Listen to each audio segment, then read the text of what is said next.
आप सभी भिवानी वासियों को भिवानी नेचर परिवार की ओर से नव दुर्गा की शुभकामनाएं और मां दुर्गा आपको सभी प्रकार के आशीर्वाद प्रदान करे। नमस्कार, ताजा खबरों के साथ मैं हूं सुखवीर। आप देख रहे हैं आपका अपना चैनल भिवानी हालचाल। आज की खबरें इस प्रकार से।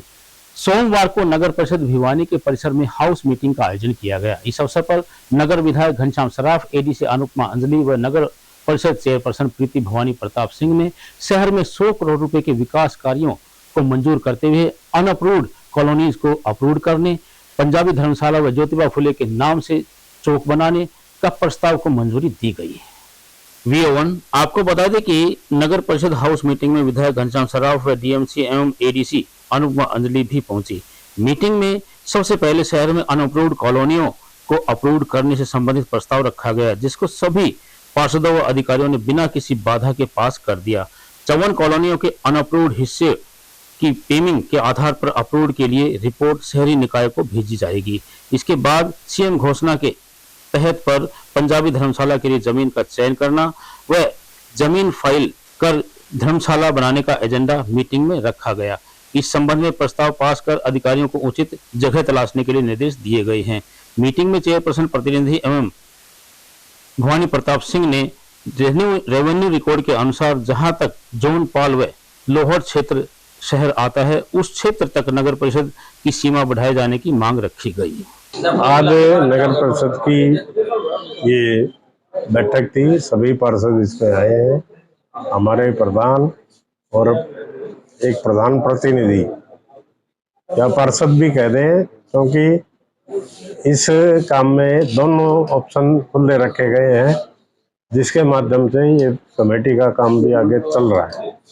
मैं ये कहना चाहता हूँ कि आज जो एजेंडे इसमें शामिल किए गए हैं उनमें मुख्य रूप से जो भिवानी की कॉलोनीज की डिमांड थी कि उनको अच्छे तरीके से हम बनाएं और वे एक प्रस्ताव करके हम आगे चंडीगढ़ में भेजें।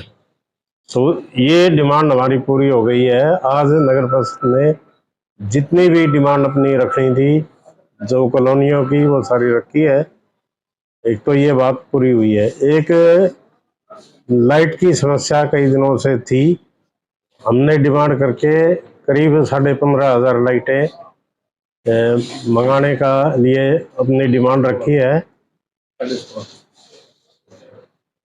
तो सारे शहर में दिवाली से पहले चकाचौंध बने, इसके लिए ये प्रयास किया गया है और अगले हफ्ता इस काम के लिए हमारे पास फंड्स भी उपलब्ध हो जाएंगे और ऊपर से मंजूरी भी मिल जाएगी। 1000 पोल लगाने के लिए भी एक बात रखी गई है कि कई गलियों में पोल नहीं है, वहाँ पे लोग अपने डंडे के ऊपर से तार ले जाकर घरों का कनेक्शन करवा रखा है। इन सभी जगहों पर ये पोल लगे, जिससे हमारे शहर की व्यवस्था में सुधार हो और ये अच्छी तरह आगे जाके हमारे को भी लाभदायक हो। आज नगर परिषद में ये सफाई व्यवस्था के लिए भी एक टेंडर किया गया है, जो सफाई करेगा और एक नाइट स्वीपिंग, रात को भी एक सफाई का अभियान चलेगा। भी धर्मशाला के लिए प्रस्ताव हमने पारित किया है, जिसमें शहर के अंदर कोई भी ऐसा भूखंड जिसके अंदर एक भव्य धर्मशाला का निर्माण हो सके, ऐसा प्रस्ताव ने पारित किया है। एक प्रस्ताव हमारे पास जो ज्योतिबा फुले जी के नाम से किसी चौक का नामकरण का प्रस्ताव आया था, उसको भी आज हमने पारित करके किसी भी चौक का ऐसे महान व्यक्तित्व के नाम से हम चौक का नामकरण करें, इसके भी यहाँ प्रस्ताव पास करके एक व्यवस्था खोजनी है। और जो भी इस प्रकार के चौकों के निर्माण के, चौकों के सौंदर्यकरण के, ऐसे हमारे पास जनता के माध्यम से भी ऐसे कई डिमांड भी, प्रस्ताव भी आए हैं कि जितने हमारे शहर के चौक चौराहे हैं उनका जो महापुरुषों के नाम से स्थल बने हुए, स्मारक बने हुए हैं, उनको भी मरम्मत कराई। जैसे मदनलाल ढींगरा जी का है, अग्रसेन महाराज जी का है, महाराणा प्रताप जी का है, दिनोद गेट का निमपाल सिंह जी का है, भगवान वाल्मीकि चौक है, मेडिकल चौक है। इस प्रकार जितने भी चौक हैं उन सभी चौकों का भव्यता का हम आज हमारी म्युनिसिपल काउंसिल भिवानी की हाउस की मीटिंग आयोजित की गई, जिसमें सबसे पहला एजेंडा जो है, जो हमारी अनऑथराइज कॉलोनी है, उसमें DTP से जो हमारे मैप्स आए थे, ऐसी 54 कॉलोनीज है जिसमें मैप अभी तैयार कर दिए गए हैं। वो नोटिफाई करने के लिए ऊपर भेजे जाएंगे। ये हाउस में हमारा पारित हुआ है आज। इसके अलावा सीएम अनाउंसमेंट के तहत पंजाबी धर्मशाला के लिए ज़मीन का चयन करना और ज़मीन फाइनलाइज करके हम पंजाबी धर्मशाला को बनाने के लिए आज इस एजेंडा का भी हमने जो है आज ये एजेंडा भी पारित किया गया है। पब्लिक हेल्थ के काम को लेकर के जो हमारे शहर में पब्लिक हेल्थ विभाग के काम चल रहे हैं उसमें काफ़ी कोऑर्डिनेशन इश्यूज हैं, ये हमारे सदस्यों ने हमें आज पॉइंट आउट किया। तो विधायक जी ने ये निर्णय लिया है कि जल्द से जल्द एक पब्लिक हेल्थ डिपार्टमेंट के साथ अलग से बैठक करके हर एक वार्ड में जो भी समस्याएं हैं सब पे चर्चा की जाएगी। और हमारे जितने टेंडर लगे हैं उस टेंडर की लिस्ट आज हमने डिस्कस करी है। अन्य जो छोटे मोटे काम हैं उनकी भी जो कार्य हैं ये भी हम जल्द से जल्द अगली हाउस मीटिंग में लेकर के आएंगे। पार्क हमारे 103 जो पार्क हैं हमारे सिटी लिमिट के अंदर सबके जो है हमने कॉन्ट्रैक्ट RWAs को दे दिए हैं। उनके कार्य जल्द ही शुरू हो जाएंगे और उनके इंस्पेक्शन के लिए मैं हमारे EO और एक्सन की हमने ड्यूटी लगाई है। सब जाकर के मॉनिटरिंग करके एक रिपोर्ट भेजेंगे, ये भी निर्णय लिया गया। माननीय प्रधानमंत्री नरेंद्र मोदी ने भारत देश को आर्थिक महाशक्ति बनाने की ओर किया है अग्रसर। ये विचार भिवानी पहुंचने पर प्रदेश के पूर्व शिक्षा एवं पर्यटन मंत्री प्रोफेसर रामविलास शर्मा द्वारा व्यक्त किए गए। वहीं PWD रेस्ट हाउस में भाजपा कार्यकर्ताओं ने उनका शॉल उठाकर व फूल माला पहनाकर स्वागत किया। प्रधानमंत्री नरेंद्र मोदी के नेतृत्व में गत 9 वर्षों के दौरान केंद्र सरकार व पुनर्जागरण का कार्य करते हुए सांस्कृतिक धरोहरों को सजने का काम किया है। सरकार द्वारा लिए गए अनेक महत्वपूर्ण फैसलों के परिणाम स्वरूप देश आर्थिक महाशक्ति बनने की ओर अग्रसर है। उक्त शब्द पूर्व शिक्षा एवं पर्यटन मंत्री प्रोफेसर रामविलास शर्मा ने आज स्थानीय PWD रेस्ट हाउस में पत्रकार वार्ता को संबोधित करते हुए कहे। इससे पूर्व भिवानी पहुंचने पर भाजपा कार्यकर्ताओं ने उनका फूल मालाओं व शाल उठाकर भव्य स्वागत किया। उन्होंने कहा कि प्रधानमंत्री नरेंद्र मोदी के नेतृत्व में सरकार द्वारा असंभव लगने वाले कार्यों को भी पूर्ण करवाया है। सरकार द्वारा अयोध्या में श्री राम जन्मस्थली में भव्य मंदिर का निर्माण जारी है। आगामी जनवरी माह में भगवान श्री राम इस मंदिर में विराजमान होंगे। इसी प्रकार से काशी विश्वनाथ के पुनर्निर्माण के अलावा केदारनाथ व कश्मीर में शारदा पीठ की पुनर्स्थापना का कार्य भी किया है। और जो ब्राह्मण है ना जी, आजकल कुछ लोग देश को तोड़ने में लगे हुए हैं और कुछ नहीं, परफॉर्मेंस नहीं बता सकते, अपना काम नहीं बता सकते, जाति आधार पर जनगणना कर रहे हैं देश को। कुछ लोग वो भी तो हैं जिन्होंने लाखों लाखों वर्ष से इस देश को एक रखा है, इस देश को अखंड रखा है। हिमालय में बर्फ से ढकी हुई चोटियों पर भी वही मंत्र बोलते हैं, आर्यावर्ते भरतखंडे जम्बू द्वीपे कठुआ नगरे इंद्रवेश जजमानस्य कोशी गोत्र से पुरोहितम अनुष्ठान करिए।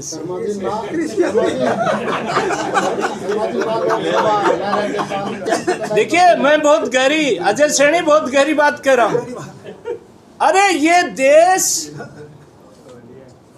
ऋषि सुनक हरियाणा का एक छोरा इंग्लैंड में जाता है, प्राइम मिनिस्टर की शपथ लेने जाता है, 10 डाउन स्ट्रीट के बाहर बोर्ड लिखा हुआ, Indians and dogs are not allowed. I am proud of Indian sanskar, we are proud of Rishi Sunak. शेर का पट्टा कुत्ते को भी साथ ले जाता है जैसे नहीं कि आई एम इंडियन। राजनीतिक बात को पीछे रख के हरियाणा के खेतों में फसल लहलाएगी, दक्षिणी हरियाणा हो, जीटी रोड का इलाका हो, यहाँ का किसान खुशहाल होगा तो सभी राजनीतिक दल चलेंगे। और मैं कांग्रेस के मित्रों से, इनेलो के मित्रों से, भारतीय जनता पार्टी और जेजेपी तो दुष्यंत जी तो हमारे डिप्टी सीएम हैं, सब राजनीतिक दलों को आज देश में एक ऐसा यशस्वी प्रधानमंत्री है, एक ऐसा बहादुर प्रधानमंत्री है कि हम सबको हरियाणा के किसानों के लिए सुप्रीम कोर्ट के माननीय सुप्रीम कोर्ट के निर्णय के बाद हमको सबको अपने छोटे बड़े राजनीतिक मत, अरे हमारा तो वही कॉन्फिडेंस जब 30 नवंबर 1975 को 3 घंटे के बाद पुलिस की लाठियों से होश आया था नाहड़ की चौकी में, तब भी यही कॉन्फिडेंस था। 11 दिन के पुलिस रिमांड पर अम्बाड़ा इंटरोगेशन सेंटर में था, तब भी यही कॉन्फिडेंस था। बिहार की गया जेल में 5 फुट की कोठड़ी में भेजा, तब भी यही कॉन्फिडेंस था। जिन लोगों ने 500 साल तक रामलला को कई भड़काऊ जान पूछते थे, कौशल्या ये से लिया वो से लिया, आज 170 देशों में रामलीला का आयोजन हो रहा है। 170 कंट्रीज, मॉरिशस में रामलीला हो रही है।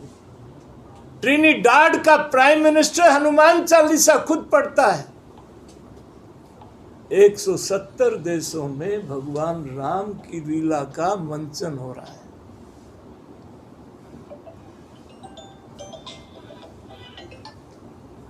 और हम सबको बता रहे हैं 30 जनवरी 2024 को अयोध्या में भव्य राम मंदिर हजारों करोड़ रुपए लगा करके और भिवानी से अयोध्या के लिए सीधी गाड़ी जाएगी। जितने लोग दर्शन के लिए जाएंगे, बिशंबर अरोड़ा का नंबर ले लो, हर्षवर्धन और घनी घनी तो शंकर दुप्पड़ का नंबर ले लो, वहां प्रसाद भी मिलेगा। 8 अक्टूबर 2014 को नरेंद्र भाई मोदी चुनावी सभा को संबोधित करने के बाद महेंद्रगढ़ के पास पाली गांव में आए, तो उनके स्वागत में मैंने कहा था, नरेंद्र भाई मोदी ये धारा 370 हटाओ ना और मेरा जजमाना न बसाओ, हम हड़ाई लाहौर तक नहीं घाल दें तो बात क्या। 5 अगस्त 2019 को प्राइम मिनिस्टर से फोन आता है कि रामविलास कल भारत की लोकसभा से धारा 370 हट रही है। बीती शाम को स्थानीय शकुंतला गार्डन में नवरात्र पूजा के समापन अवसर पर डांडिया नाइट धूमधाम के साथ मनाई गई। इस अवसर पर नगर के प्रबुद्ध नागरिकों ने शिरकत कर गुजरात प्रदेश की तर्ज पर डांडिया नृत्य का आनंद लिया और डांडिया नृत्य की एक झलक आपके सामने। वहीं इस अवसर पर हरियाणवी गायक केडी ने भी अपनी प्रस्तुतियां दी।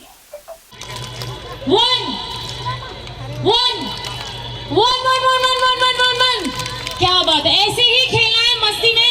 जिनको ज्यादा मस्ती करें ना वो यहाँ मेरे पास आ जाए, थोड़ा नजदीक आ जाए। और यार देखो डांस तो कर रहे हो, सही बोलूं, जब तक गाना नहीं गाओगे ना मजे नहीं आने वाले। क्या बात है, बहुत मेरे जान पहचान वाले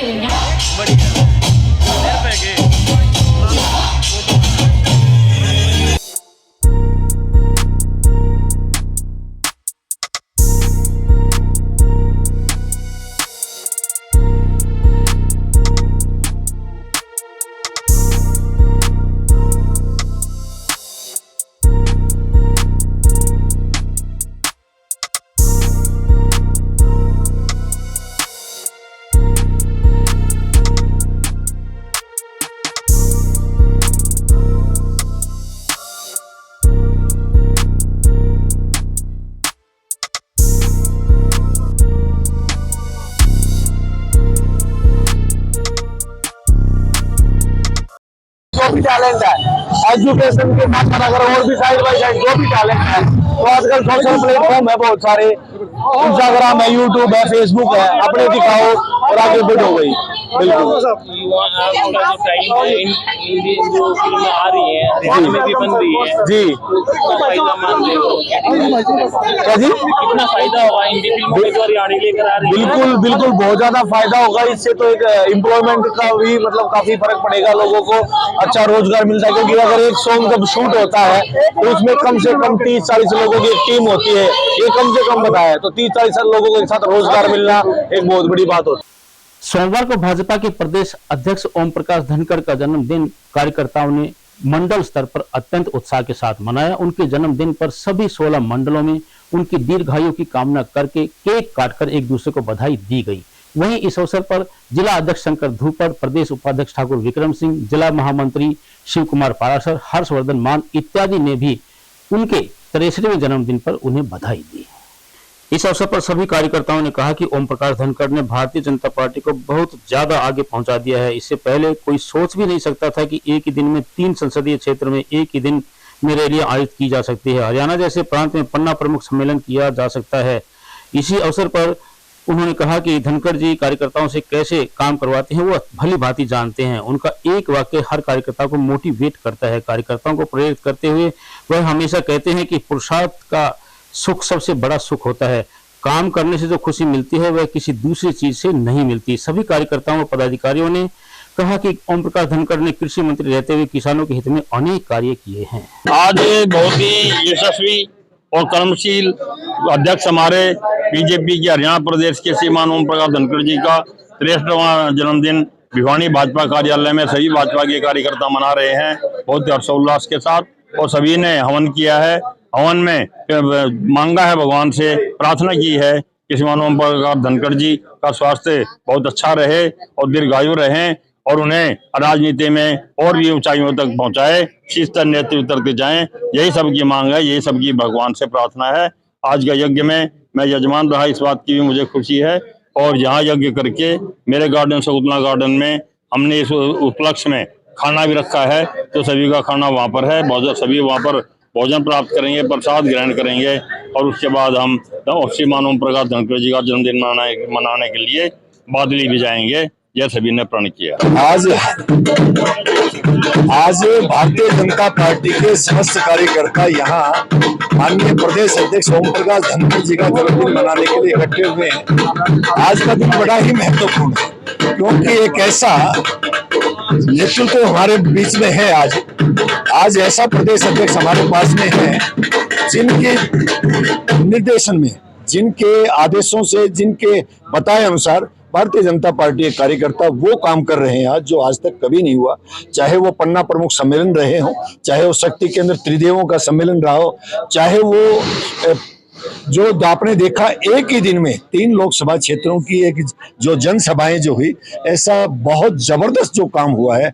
ऐसे give your best and take other best का मूल मंत्र देने वाले भारतीय जनता पार्टी के यशस्वी प्रदेश अध्यक्ष चौधरी ओम प्रकाश धनखड़ जी का आज जन्म दिवस है। मैं उनके जन्म दिवस पर उन्हें ढेरों बधाइयां और शुभकामनाएं देती हूं। उनके नेतृत्व में आज भारतीय जनता पार्टी का कार्यकर्ता हरियाणा प्रदेश के अंदर जिस तरह से संगठन को मजबूत कर रहा है, वो एक बेहतरीन संगठन शिल्पी हैं, ये कहूं तो कोई अतिशयोक्ति नहीं होगी। मैं पुनः उनके जन्म दिवस पर उन्हें हार्दिक बधाई और ढेरों शुभकामनाएं देती हूं। आज हरियाणा प्रदेश का प्रत्येक कार्यकर्ता उनके जन्म दिवस को धूमधाम से मना रहा है। आज भिवानी भाजपा कार्यालय में भी उनके जन्म दिवस पर हवन यज्ञ किया गया है और उनके दीर्घायु और स्वस्थ जीवन की और राजनीतिक क्षेत्र में ऐसे ही वो उन्नति। आज हम भिवानी के सभी पार्टी के कार्यकर्ताओं ने हमारे यशस्वी प्रदेशाध्यक्ष आदरणीय ओम प्रकाश धनखड़ जी के 63वें जन्म दिवस में हवन एवं भंडारा कार्यक्रम किया है। आदरणीय अध्यक्ष जी हमारे ऐसे मार्गदर्शक हैं। हमारा सौभाग्य है कि हमें ऐसे प्रदेश अध्यक्ष के रूप में ओम प्रकाश धनखड़ जी मिले हैं, जिन्होंने संगठन के प्रत्येक कार्यकर्ता को पार्टी में काम करने का, समाज में काम करने का जो एक रास्ता दिखाया है, वो हमारे लिए सौभाग्य की बात है। और आदरणीय धनखड़ जी का पुराना जिला भिवानी रहा है और हम सब लोगों के साथ उनका हमेशा से ही भिवानी का कोई भी कार्यकर्ता उनके पास गया है। आज हरियाणा भाजपा के यशस्वी प्रदेश अध्यक्ष श्रीमान ओम प्रकाश धनखड़ जी का जन्मदिन है। उस उपलक्ष्य में आज भिवानी भाजपा ने यहाँ कार्यालय में हवन यज्ञ करके उनका जन्मदिन मनाया है। हम चौधरी ओम प्रकाश धनखड़ जी को जन्मदिन की बहुत बहुत बधाइयां देते हैं और ईश्वर से कामना करते हैं कि वो राजनीति में नहीं। लंकापति रावण जिसके भय से देवतागण थर-थर कांपते थे, लेकिन अधर्म के कारण हुए थे असुरक्षित, और आज उनके पुतले की सुरक्षा को लेकर जिला प्रशासन ने भी पहरेदार तैनात कर दिए हैं। जी हां, स्थानीय किरोड़ीमल पार्क में स्थापित किए गए 100 फुट ऊंचे पुतले को पुलिस विभाग द्वारा पूरी रूप से सुरक्षा प्रदान की जा रही है। हालांकि शहर में अनेक जगहों पर रावण का दहन होगा, लेकिन किरोड़ीमल पार्क में 100 फुट ऊंचे बनाए गए रावण के पुतले को स्थापित किया गया है। किसी तरह की अप्रिय घटना से बचने के लिए जिला प्रशासन ने आयोजक कमेटी की गुजारिश पर तीनों पुतलों की सुरक्षा की जिम्मेदारी पुलिस प्रशासन को सौंप दी है। पुलिस ने तीनों पुतलों की सुरक्षा का घेरा बना लिया है और वहां पर किसी भी बाहरी व्यक्ति को नहीं पहुंचने दिया जा रहा है, क्योंकि दशहरा मंगलवार को है और शाम के वक्त इन पुतलों का दहन होगा, जिसके चलते कल शाम तक किसी भी प्रकार की अनहोनी या अप्रिय घटना से बचने के लिए पुलिस प्रशासन की ड्यूटी लगाई गई है। शहर थाना प्रभारी विद्यानंद ने बताया कि क्योड़ीमल पार्क में स्थापित किए गए तीनों पुतलों की सुरक्षा के लिए पुलिस तैनात कर दी गई है। साथ ही कार्यक्रम के आयोजक कमेटी के सदस्यों से भी रामलीला मंचन व रावण दहन को लेकर बातचीत की गई है। जैसे कि आप देख रहे हैं कि क्योड़ीमल पार्क में तीनों पुतलों को खड़ा कर दिया गया है। पूरी तैयारियां हो चुकी हैं, प्रशासन का भी पूरी सहयोग है, पुलिस की गाड़ियां खड़ी हैं और खुद ऐसे तो सिटी भिवानी, PRO, SPO सारे ने मीटिंग कर ली है। 100 फुट के 3 पुतले भगवा आतिशबाजी के साथ उनका कल दहन होगा और दहन ऐसा होगा कि भिवानी वासी देखते रह जाएंगे। हमने बाहर से निष्ठा अग्रवाल जी को बुलाया है जो जयपुर से आ रही है। उसका बेहतरीन नृत्य का प्रोग्राम होगा जो भिवानी में पहली बार होगा। इसी के साथ 3 घंटे की रामलीला का आयोजन किया जाएगा, जिसमें कुंभकर्ण वध, मेघनाथ वध, रावण और रावण के वध के साथ लीला का समापन होगा। उसके बाद रावण दहन का प्रोग्राम होगा। आप सभी शहरवासियों से प्रार्थना की दशहरा उत्सव को खूब अच्छी तरह से मनाएं और भगवान राम की खुशी में शामिल हो। हमारे प्रधान जी ने बताया कि तैयारियां जोरों पर है और इसके साथ ही हमने अब की दफा ग्रीन पटाखों का विशेष इंतजाम किया है ताकि प्रदूषण ना फैले। और रामलीला करने का हमारा उद्देश्य यही है, श्री रामचंद्र महाराज के मर्यादा पुरुषोत्तम की जो उनकी वो है छवि, उस पे चले। सभी शहरवासियों से अपील है कि इस उत्सव का आनंद ले, क्योंकि बहुत दिनों की मेहनत से हमारी जो भी पदाधिकारी है, कार्यकारिणी है, उनकी अथक प्रयासों से ये उत्सव कार्यक्रम मनाया जाता है। आप सब भिवानी वासियों से अपील है कि दशहरा उत्सव में बढ़ चढ़ के भाग लें और शांति से इसको सफल बनाने में अपना सहयोग दें। तीनों पुतले खड़े कर दिए गए हैं। ग्रीन आतिशबाजी का इसमें उपयोग किया गया है, कोई प्रदूषण नहीं फैलेगा। प्रशासन का, पुलिस का पूरा सहयोग हमारे पास है। तो आप सब शहरवासियों से अपील है कि शांति से आके लीला का आनंद लें।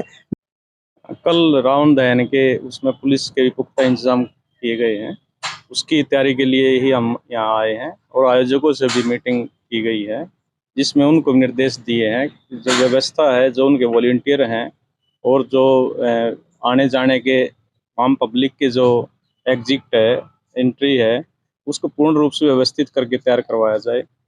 और आम जनता से अपील करते हैं कि वो वहाँ रावण दहन के दौरान अपने व्हीकलों को इधर ना लेके आए, क्योंकि काफ़ी लोग इसको देखने को उत्साहित होते हैं। तो यही हमारी अपील है। पॉइंट है सर, किस प्रकार की व्यवस्था रखी गई है? व्यवस्था के लिए हमें CCTV कैमरों के लिए आयोजकों को बोला है भाई वो उसमें CCTV कैमरे लगाएं। पानी जो आम पब्लिक जो आएगी उनकी पानी की उचित व्यवस्था हो, उनके बैठने की पूर्ण व्यवस्था हो। फायर ब्रिगेड इनको सबको अवगत कराया जाए, उसकी सारे हमारी जो है, बाकी हमारी व्यवस्थाएं जो और हैं वो पुलिस की रहेंगी। देखिए, हमने तीनों पुतले खड़े कर दिए हैं और तैयारियां पूरी हैं, कुर्सियां लग रही हैं और शहरवासियों से अपील है कि आप अपने ही कार्यक्रम में आए और कार्यक्रम की शोभा बढ़ाएं। किस प्रकार की व्यवस्था है? कितने लोगों के आने की संभावना? देखिए, लगभग 15 से 20 हजार आदमी आने की संभावना है लोगों की, और पुलिस का, प्रशासन का पूरा सहयोग मिल रहा है और कल भी मिलेगा, उम्मीद है। आम जनता से क्या अपील करोगे? देखिए, आम जनता से ये अपील करते हैं, कार्यक्रम में आए, कार्यक्रम की शोभा बढ़ाएं, कार्यक्रम को अच्छे से देखें अपने बच्चों के साथ। सोमवार को महानवमी के अवसर पर रुद्रा कॉलोनी स्थित प्रजापिता ब्रह्मा कुमारी ईश्वरीय विश्वविद्यालय दिव्य भवन की शाखा इंचार्ज BK रजनी बहन ने जिले वासियों को नवरात्रि व विजयदशमी की बधाइयां दी। वहीं इस अवसर पर उन्होंने हरियाणा विद्यालय शिक्षा बोर्ड सचिव के पहुंचने पर उनका जोरदार सम्मान किया। सोमवार को हलवास गेट पर स्थित बाबा जहरगिरी आश्रम में शारदीय नवरात्रों के समापन पर नवचंडी यज्ञ का आयोजन किया गया। इस अवसर पर आश्रम के पीठाधीश्वर अंतर्राष्ट्रीय श्री महंत दूना अखाड़ा डॉक्टर अशोक गिरी महाराज ने आदिशक्ति मां जगदम्बा का कुमकुम अर्चना व षोडशोपचार पूजन के साथ ललिता सहस्त्रनाम तथा दुर्गा सहस्त्रनाम द्वारा पुष्प अर्पण करके छोटी कन्याओं को नवदुर्गा का स्वरूप मानकर उनकी पूजा की गई।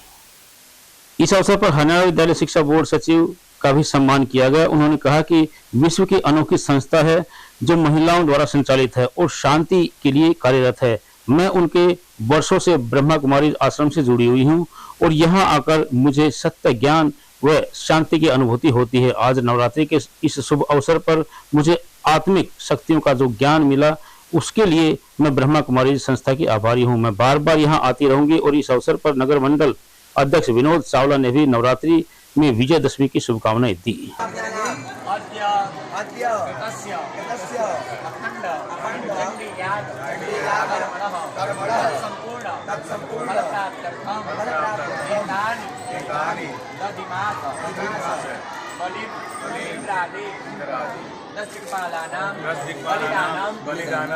हम तुम शिवमान धने बहुत ही कृपा किम ना क्रियते, बहुत ही कृपा किम ना क्रियते। आज सिद्धपीठ बौद्धगिरी आश्रम में नव उत्सव यानी कि नवरात्रों का जो पर्व चला हुआ है उसकी 9वीं तिथि आज पूर्ण किया गया, जिसमें प्रथम तिथि से लेकर आज तक अखंड सचंड यज्ञ का आयोजन किया जा रहा था, तो जिसकी आज पूर्ण आहुति हुई है और जिस उसके पश्चात कन्या पूजन किया गया और भंडारे का आयोजन भी किया गया।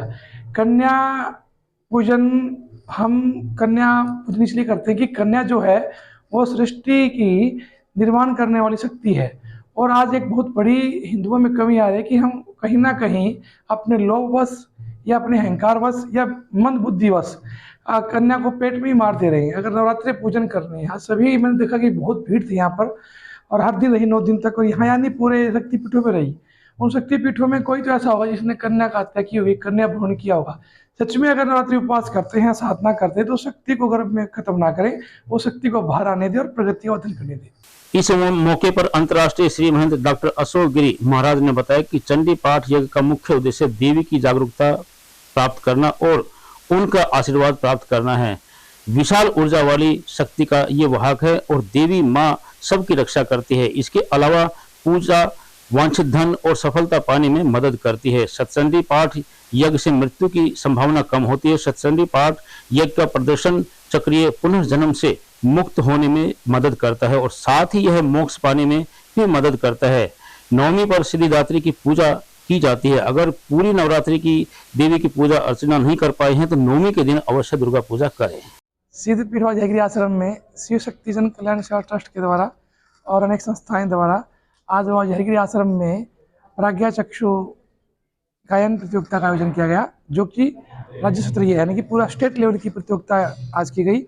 जो नेत्रहीन व्यक्ति हैं या महिलाएं हैं, जो बहनें हैं, उन्होंने अपनी अच्छी प्रस्तुतियाँ दी पूरे हरियाणा से, यानी कि राज्य स्तरीय हरियाणा से अम्बाला, करनाल, कुरुक्षेत्र, इंद्री, पेहवा, कैथल, हिसार, नरवाना, जींद और मतलब संपूर्ण हरियाणा से विद्यार्थी यहाँ पर आए हैं। उन्होंने अपनी अच्छी प्रस्तुतियाँ दी और कहीं ना कहीं हमें यह करना चाहिए कि जो इन बच्चों में जो ये आंखों से नहीं दे सकते, लेकिन उनकी जो वाणी है उस वाणी में माँ शारदा का वास है।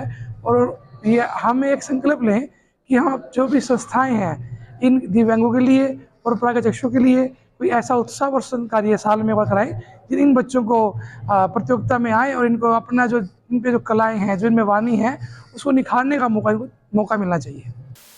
वार्ड नंबर 3 में स्थित नेहरू कॉलोनी के नागरिकों ने खुले में बह रहे सीवरेज के पानी व कॉलोनी में फैल रही बीमारियों को लेकर जिला प्रशासन के खिलाफ जमकर नारेबाजी की। इस अवसर पर उन्होंने कहा कि वे अपनी शिकायत कई बार संबंधित अधिकारियों व वार्ड पार्षद सीमा दुग्गल को दर्ज करवा चुके हैं, लेकिन उनकी समस्या का समाधान आज तक नहीं हुआ है। सोमवार को वार्ड नंबर 3 में स्थित नेहरू कॉलोनी के वासियों ने नारेबाजी करते हुए बताया कि उनके वार्ड में सीवरेज पानी के खुले में बहने के कारण कॉलोनी वासी मलेरिया, डेंगू इत्यादि की बीमारियों से ग्रस्त है। वहीं उन्होंने कहा कि इस संबंध में अनेकों बार पब्लिक हेल्थ विभाग व वार्ड पार्षद सीमा दुग्गल को अपनी शिकायत दर्ज करवा चुके हैं।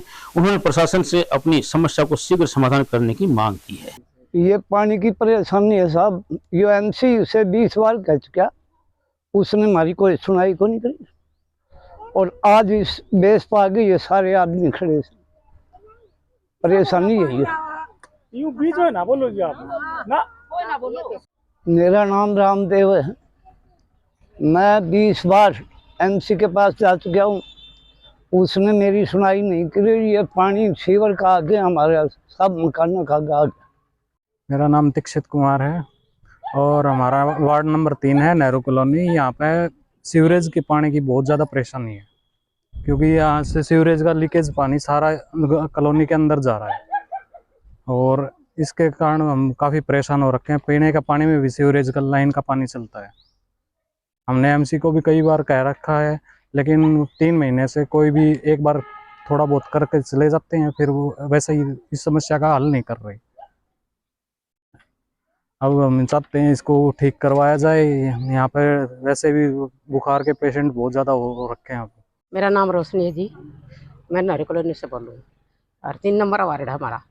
हमारे सीवर की 3 महीने तो परेशानी है। हमारे बच्चे भी बीमार हो हैं, हमारे डांगर भी बीमार हो हैं और हमारा पानी भी गंदा हो है। हम कई बार कह चुके, हमारी कोई सुनाई नहीं होती। थोड़ा बहुत आके देख के चले जाए, कोई काम नहीं करता जी। हमारे बच्चे बिल्कुल बीमार हो, कद एक का चढ़ा बुखार, एक का उतरा है। पानी भी गंदा पीने के लिए कहाँ जाओ हम बहुत परेशान है जी। हमारी कोई समाधान करो, ये हमारी रिक्वेस्ट है। हाँ, शिकायत करा, हाँ तो आया नहीं कोई भी जी। आज की खबरों में बस इतना ही। अब मुझे दीजिए इजाजत। देखते रहिए आपका अपना चैनल भिवानी हलचल।